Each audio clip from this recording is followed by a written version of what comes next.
నేను అడుగుతున్న ఈ తాగుబోతు నీకేమైనా సిగ్గుసేరం ఉందా అని.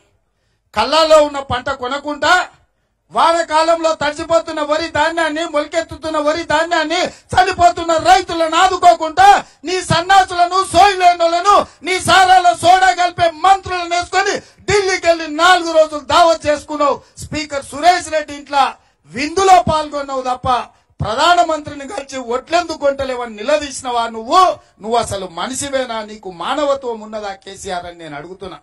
నీకు నిజంగా తింటే బుక్కెడు పువ్వ కడుపులకు ఎట్లా పోతుందని నేను అడుగుతున్నా.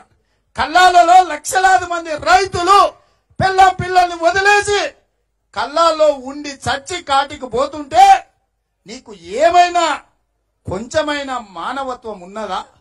ఇవాళ నువ్వు ఢిల్లీకి వెళ్లి 4 రోజులు ఉన్నావు. ప్రధానమంత్రి గాని, మంత్రులు గాని, కేంద్ర మంత్రులు గాని అపాయింట్మెంట్ అడగలే. 4 రోజుల తర్వాత వాపసు వచ్చిండు.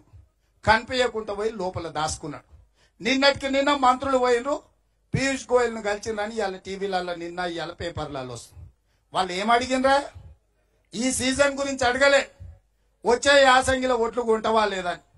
మాకింకా సమయం ఉంది, మేము మళ్ళీ చెప్తామని వాళ్ళు అన్నారు.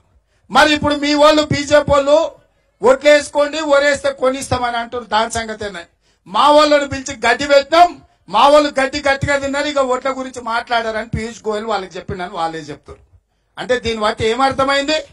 వీళ్ళిద్దరు తోడు దొంగలు, గూడు పుటాని వరి రైతులకు ఉరేయడానికి బీజేపీ, టీఆర్ఎస్ కలిసి కట్టుగా ఇవాళ ఈ రైతులను ఉరేస్తున్నారన్న సంగతి స్పష్టత వచ్చింది కదా.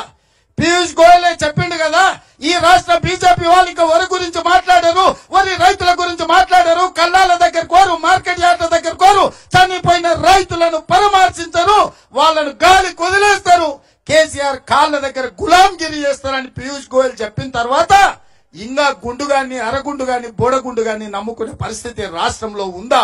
మీరు ఒక్కసారి ఆలోచన చెయ్యండి. ఇలా గుండు, అరగుండు, బోడగుండు మనకు పంగనామాలు పెట్టేటోళ్లే తప్ప మన రైతుల్ని ఆదుకునేటోళ్లు కాదు. ఇవాళ కేసీఆర్ వేరు, మోడీ వేరు కాదు. వీళ్ళిద్దరు బొమ్మ బొరుసులా అంటోలే, ఒకడు సారైతే ఇంకొకడు సోడాలా అంటోలే, ఇద్దరు కలిసి మంచి దావత్ చేసుకునేటోళ్లే తప్ప వీళ్ళు రైతు పక్షపాతులు కారు. హాయ్ ఫ్రెండ్స్, మా టుడే టుమారో యూట్యూబ్ ఛానల్ చూస్తున్నందుకు చాలా థ్యాంక్స్. మరిన్ని లేటెస్ట్ వీడియోస్ కోసం వెంటనే సబ్స్క్రైబ్ చేయండి. అలాగే ఈ బెల్ ని కూడా రింగ్ చేసేయండి. మా నోటిఫికేషన్స్ అన్ని మీ మొబైల్లో వస్తాయి. అలాగే మా వీడియోస్ మీకు నచ్చితే లైక్ చేయండి, షేర్ చేయండి, నచ్చకపోతే కామెంట్ చేయండి.